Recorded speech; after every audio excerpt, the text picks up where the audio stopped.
Bienvenue dans cette vidéo. Aujourd'hui, on va parler de graphe orienté. C'est quoi un graphe orienté? Et d'abord, c'est quoi un graphe? Dans la précédente vidéo, je vous parlais de l'importance des graphes. Alors, bien évidemment, il faut toujours préciser que normalement, les graphes qui nous intéressent vraiment, ce sont des graphes parfois orientés. Qu'est-ce que ça signifie orienté et quelle est la différence fondamentale entre un graphe orienté et un graphe non orienté? Si je prends précisément comme des nœuds, donc, si je fais 1, 2, 3, et je mets juste ces flèches, par exemple. Voilà un graphe. Mais par contre, de l'autre côté, si je fais A, B, C, par exemple, je mets D, et ici, je mets des flèches comme ça, là, et je mets peut-être ça, et je mets ceci, là.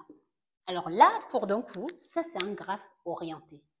L'orientation est liée par rapport à ces flèches parce qu'on dit qu'on part de là à ici, on part d'un point à un autre. Et comment est-ce qu'on définit un graphe orienté? Un graphe orienté, c'est tout simplement un graphe qui se note comme ça, qui est tout simplement égal à V, qui représente l'ensemble des nœuds. Comme j'ai déjà expliqué, un nœud, c'est tout simplement tous ces points-là. Voici un nœud. Voilà un nœud. Ça, c'est un nœud et ça, c'est un nœud. Et l'ensemble des arrêts qu'on a noté.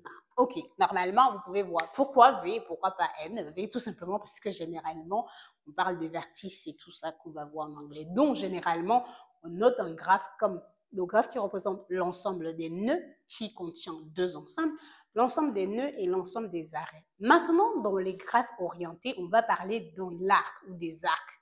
Alors, qu'est-ce que ça différencie? On a l'arrêt qui est ceci. Mais du moment où je commence à dire, par exemple, AB, alors ça, c'est l'arc. C'est un arc.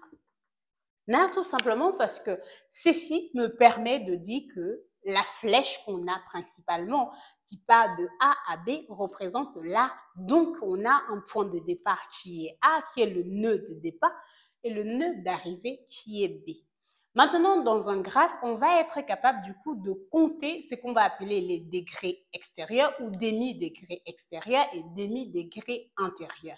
Demi-degré extérieur par rapport au nœud ou par rapport aux arrêts qui partent du point et intérieur par rapport aux arrêts qui arrivent sur ce point-là. Pour bien définir, si je veux compter les degrés des demi-degrés, je dirais comme ça, on les note généralement D plus d'un point quelconque, donc ça c'est un nœud, et généralement les degrés intérieurs, c'est-à-dire les degrés qui entrent, on note comme ça D moins.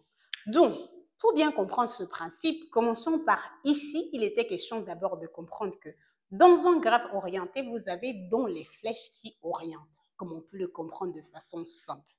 Dans ce même graphe, vous avez des arrêts, mais en plus des arrêts, parce qu'ici, on avait déjà des arrêts, vous devez vraiment parler des arrêts.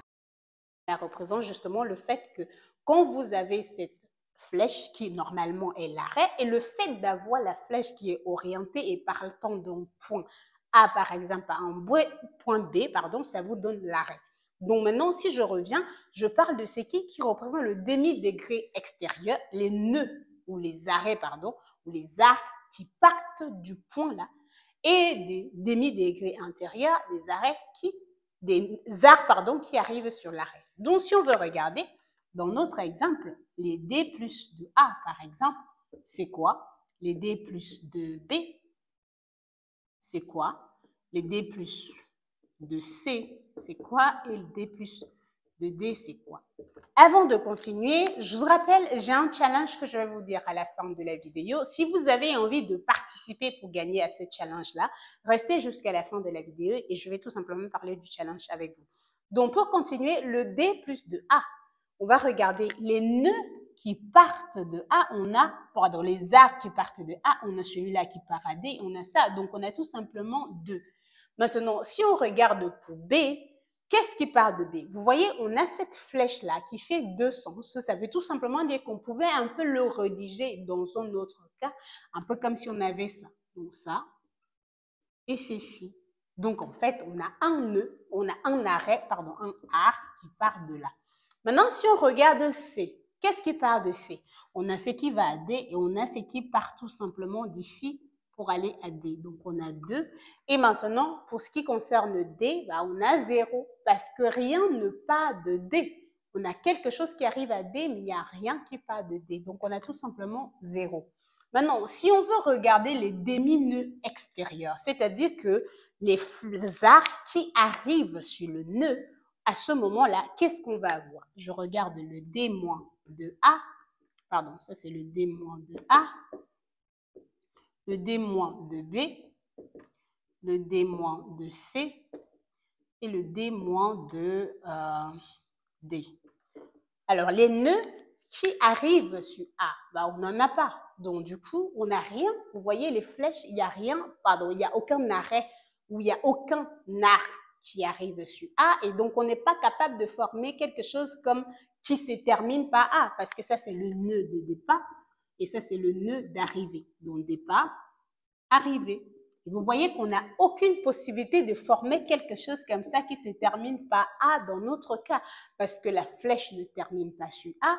À ce moment-là, maintenant, pour ce qui concerne ce qui arrive sur B, on a l'arc qui part de A qui arrive sur B, et on a A qui part de C qui arrive sur B. Donc, on a tout simplement 2. Maintenant, pour ce qui concerne C, qu'est-ce qui arrive sur C? On a l'arc qui part de B qui arrive sur C et l'arc qui part de A qui arrive sur C. Donc, on a 2. Maintenant, pour le dernier cas, c'est D. Qu'est-ce qui arrive sur C? On a l'arc qui part de C qui arrive sur C.